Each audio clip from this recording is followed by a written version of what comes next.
Olá pessoal, tudo bom? Sejam muito bem-vindos a mais um vídeo. Esse aqui é o segundo vídeo do canal dedicado à disciplina de resistência dos materiais. Hoje eu trouxe a questão 5.16 para a gente resolver juntos, tá? E ela diz o seguinte: para a viga e o carregamento mostrados na figura, determine a tensão normal máxima provocada pelo momento fletor na seção transversal C. Bom, o objetivo da questão é a gente descobrir a tensão normal máxima. Como é que a gente faz para calcular essa tensão normal máxima? A gente pode usar, né, a nossa equaçãozinha da flexão, né, onde a gente tem que a tensão vai ser M vezes C sobre I, onde o M vai ser o momento, né, esse momento ele vai estar em qual unidade? Newton vezes metro. O C, quem é o C? É o centroide, tá? A gente também vai deixar em metro. E aqui, por último, mas não menos importante, né, a gente tem o I, que é o momento de inércia. E esse momento de inércia aqui a gente vai deixar em metro a quarta. Deixando essas nossas informações aqui nessas devidas unidades, a gente vai obter esse resultado aqui em Pascal, tá? Show! Sabendo disso, vamos partir para descobrir a primeira coisa que a gente precisa saber aqui, né? Que é o momento, né? Se a gente analisar aqui, ó, pessoal, na figura do modelo que a gente tem, né? A gente tem aqui dois apoios, o apoio A e o apoio B, onde o apoio A, ele é um apoio fixo, então ele tem reações tanto na vertical quanto na horizontal. Já o apoio B, ele é um apoio móvel, né? Então ele tem somente reação na vertical, tá? Além disso, aqui no nosso modelo, a gente tem duas cargas pontuais, no valor de 3 kN cada uma, e uma carga distribuída, né, de 1,8 kN por metro, tá?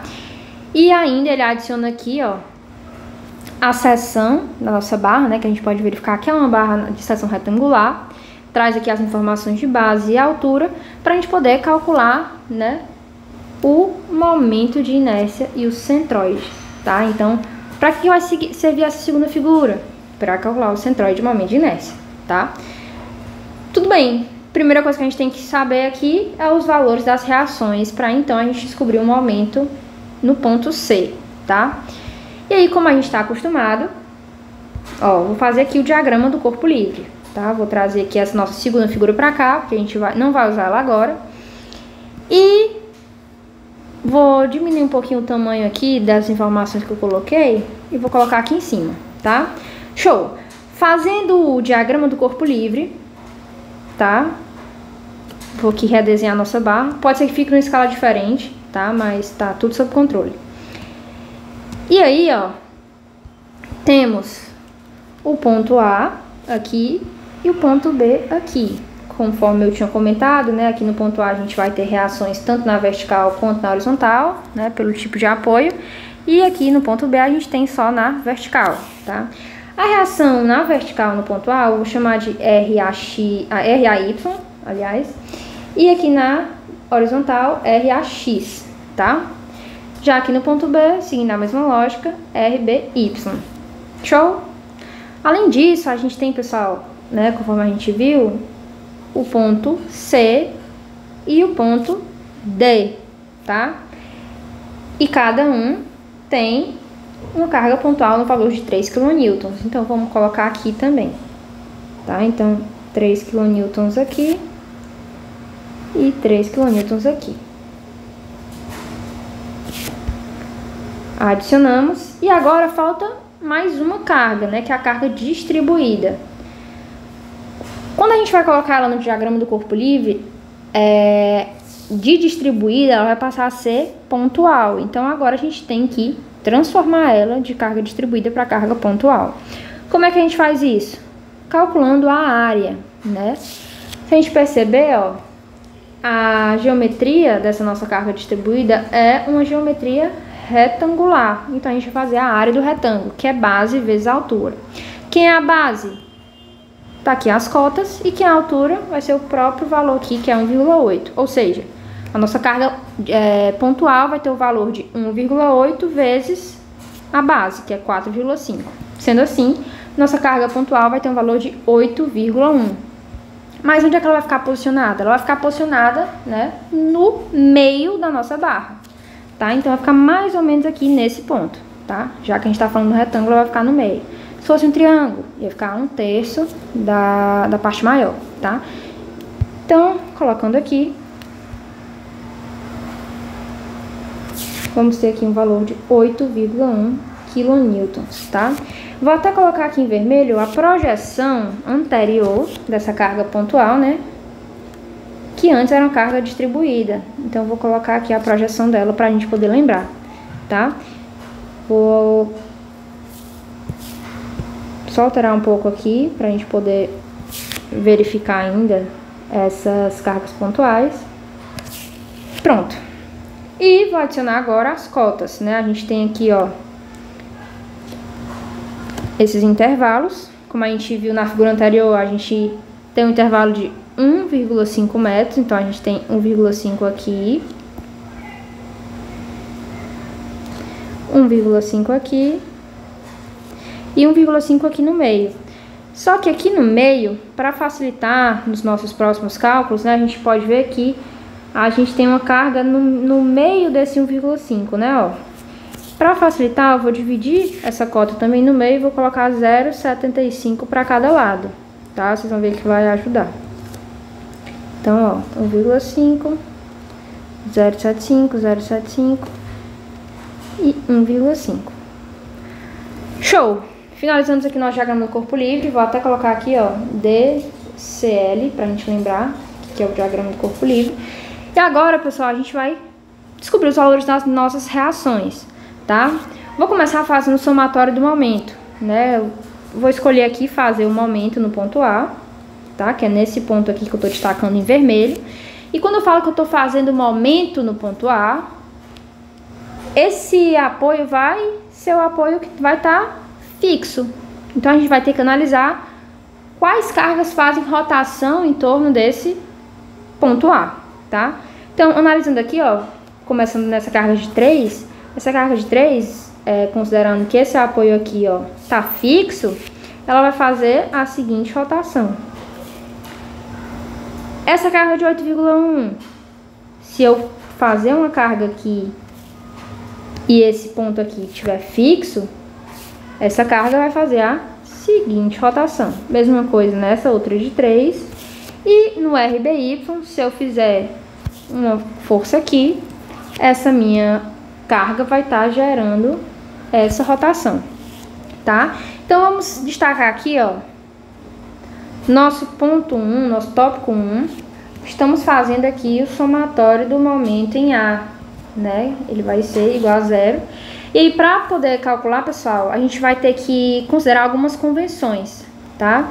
Eu vou considerar aqui nos cálculos que quando a gente tem uma rotação no sentido horário, ela vai ter um sinal negativa, tá? E quando eu tiver uma rotação no sentido, anti-horário, eu vou ter um sinal positivo, tá?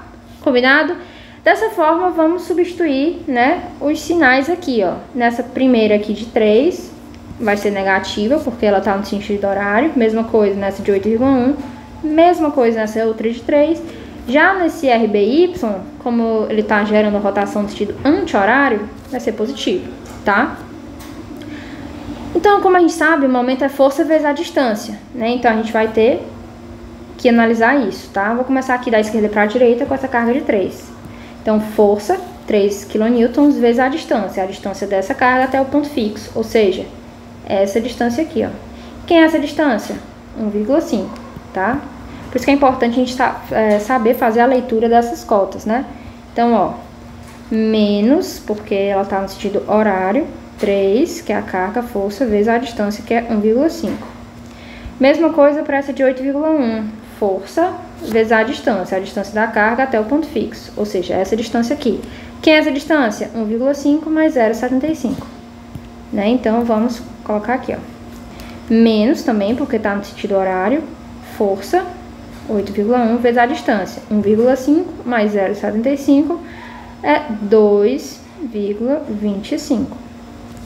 Próxima carga, força vezes a distância dessa força até o ponto fixo. Ou seja, 1,5 mais 0,75 mais 0,75. Então, vamos colocar aqui, ó. Menos, porque está no sentido horário. Menos 3 vezes a distância, que é 1,5 mais 0,75 mais 0,75. Ou seja, 3, tá? E por último, a gente vai ter aqui, ó, essa carga aqui, RBY, força, RBY, vezes a distância dessa carga até o ponto fixo. Ou seja, 1,75 mais 0,75 mais 0,75 mais 1,5. Então, vamos ter o quê? Mais RBY, que é a força, vezes a distância, que a distância é 1,5 mais 0,75 mais 0,75 mais 1,5, ou seja, 4,5. Temos mais alguma força, mais alguma carga girando, promovendo a rotação nessa barra? Não temos, né? Então, vou igualar a zero. Vou fazer aqui as multiplicações, né? Quanto é 3 vezes 1,5? Né? Temos aqui o sinal negativo, então menos 4,5. 8,1 menos 8,1 vezes 2,25, menos 18,225. 3 vezes 3, 9. E aqui RBY vezes 4,5. Então, 4,5 RBY igual a zero. Eu quero descobrir, pessoal, o valor de RBY, então eu vou isolar ele. Né? Então, vai ficar 4,5 RBY igual a... O que restou aqui foi esses outros valores. Colocando eles na calculadora, eu vou obter o resultado de 31,725. Menos, né, na verdade, menos 31,725. Só que quando eu passo para o outro lado, esse valor vai ficar positivo, né? Ele vai trocar o sinal. Então, vai ficar mais 31,725. Preciso descobrir o valor do RBY. Vamos isolar ele. RBY vai ser igual a 31,725 dividido por 4,5. Dessa forma, eu vou obter que o RBY é igual a 7,05 kN. Show? Então, descobrimos o valor de RBY. E o valor de RAY? Se a gente analisar aqui, pessoal, a gente nem precisaria, né, fazer o somatório das forças em Y para poder descobrir o valor de RAY. Por quê? Porque se a gente perceber, quando eu corto esse nosso modelo, né, aqui no meio, tudo que eu tenho no lado direito, eu também tenho no lado esquerdo. Ou seja, eu tenho uma simetria. Então, o valor dessas reações, tanto RAY como RBY, vai ser o mesmo valor, né? Só que vocês têm que ter atenção que, por quê? Por conta da simetria. Se eu tivesse aqui, por exemplo, uma outra carga aqui, que não tem desse lado, aí os valores das reações não iam ser o mesmo, tá? Mas como existe essa simetria, o valor é o mesmo. Então, eu vou adicionar aqui, ó. O RAY vai ser a mesma coisa, 705 kN. Se você quiser fazer a conferência, eu não vou fazer aqui porque senão o vídeo vai ficar muito longo. Mas se você fizer a conferência fazendo um somatório das forças verticais, você vai obter para RAY esse mesmo resultado, tá? Show, descobrindo umas reações. Então, vamos calcular agora o momento no ponto C, tá? Então, o segundo tópico, vou calcular o momento no ponto C. Para descobrir o momento nesse ponto C, né, que é nesse ponto aqui, tá? Eu vou ter que analisar essa seção de A até C, tá? Vou até redesenhar ela aqui embaixo, ó. Então, ó, a gente vai analisar somente um trecho, que é do trecho A, do trecho A até o ponto C, do ponto A até o ponto C, tá? Então, aqui, ó, a gente vai ter o ponto A e aqui a gente vai ter o ponto C. Show? E a gente tem que analisar quais são as cargas que estão atuando nesse trecho, né? Observando aqui, ó, somente esse trecho aqui, né? A gente pode verificar que essa carga de 3 não vai entrar, né? Essa carga de 3 não entra, até porque ela tá atuando um pouco depois do ponto C, ou diretamente no ponto C, então ela não vai entrar. A única carga que de fato está atuando nesse trecho, né, nessa barra aqui, ó, nesse trecho dessa barra, é a carga distribuída, né? E para a gente poder calcular essa carga distribuída, a gente vai transformar ela em carga pontual. Como a gente viu, para transformar ela em carga pontual, a gente vai calcular a área, né? Base vezes a altura. Nesse caso aqui vai ser um pouquinho adaptado. Quem é a altura? Permanece sendo 1,8. Mas quem é a base? A base vai ser somente, ó, essa distância aqui, ó, do ponto A até o ponto C, que é quanto? É 1,5, tá?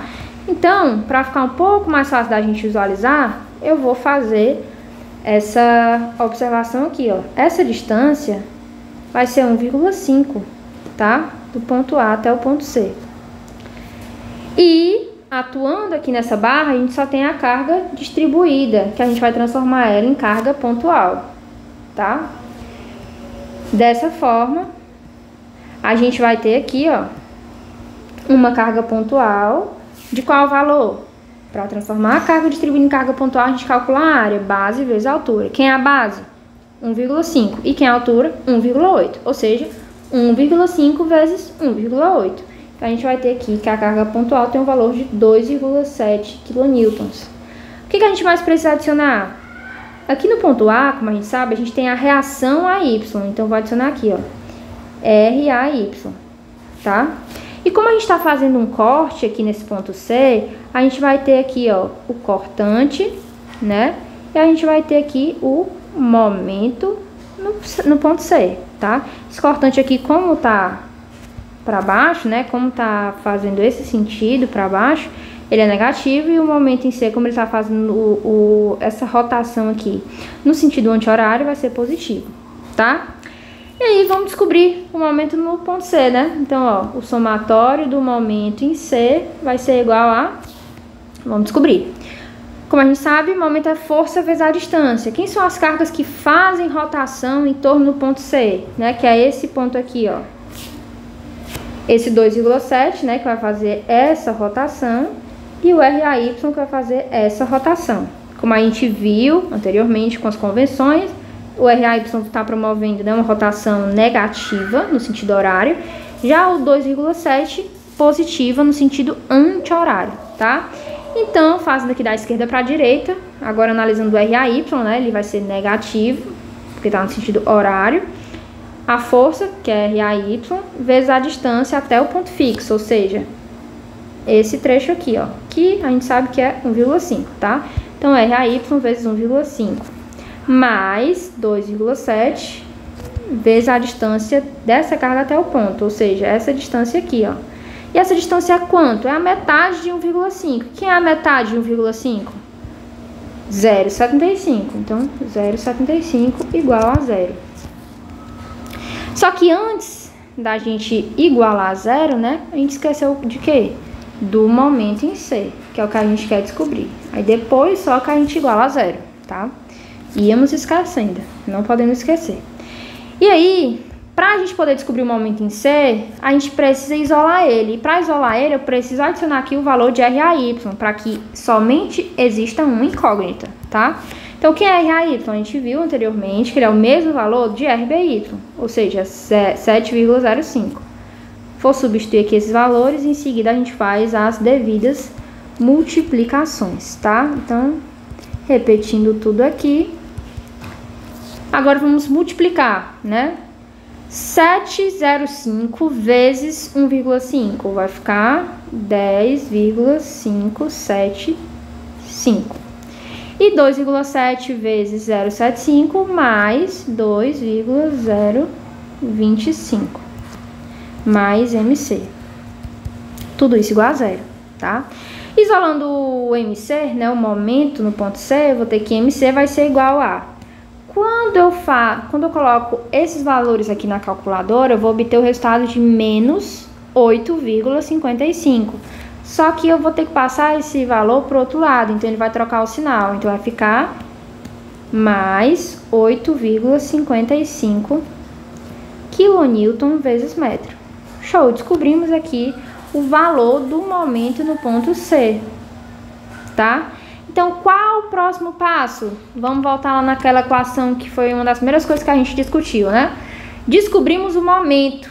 Quem é que a gente tem que descobrir agora? A gente tem que descobrir o centroide e a gente tem que descobrir o momento de inércia.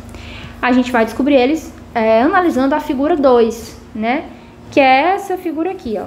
Tá? Então, eu vou separar aqui o tópico 3 para a gente analisar agora essas próximas informações, tá? Então, o tópico 3, a gente vai analisar aqui o centroide e o momento de inércia, tá?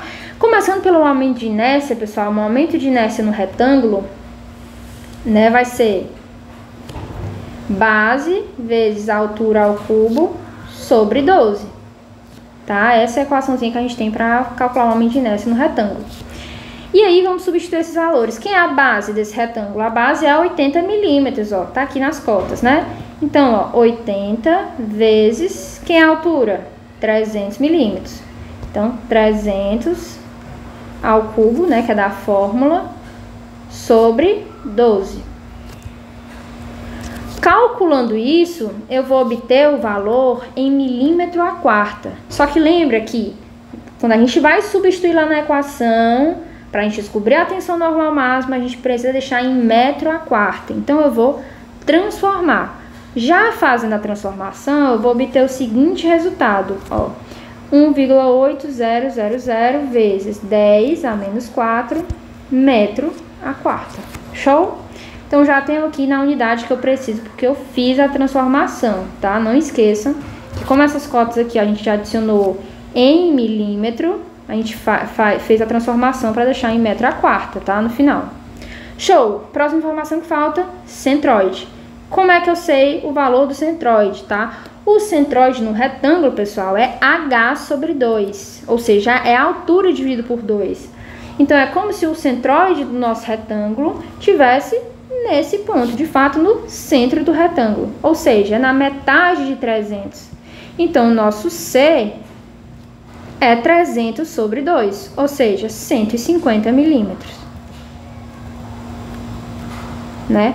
Que estou considerando a linha de referência aqui, nessa linha na cor preta que eu acabei de desenhar. Opa! Peraí. Nessa linha preta que eu acabei de desenhar. E o 150 é justamente, ó, essa distância aqui, da linha de referência até o centro, o centroide do meu retângulo, tá? Que é a metade de 300, 150. Show?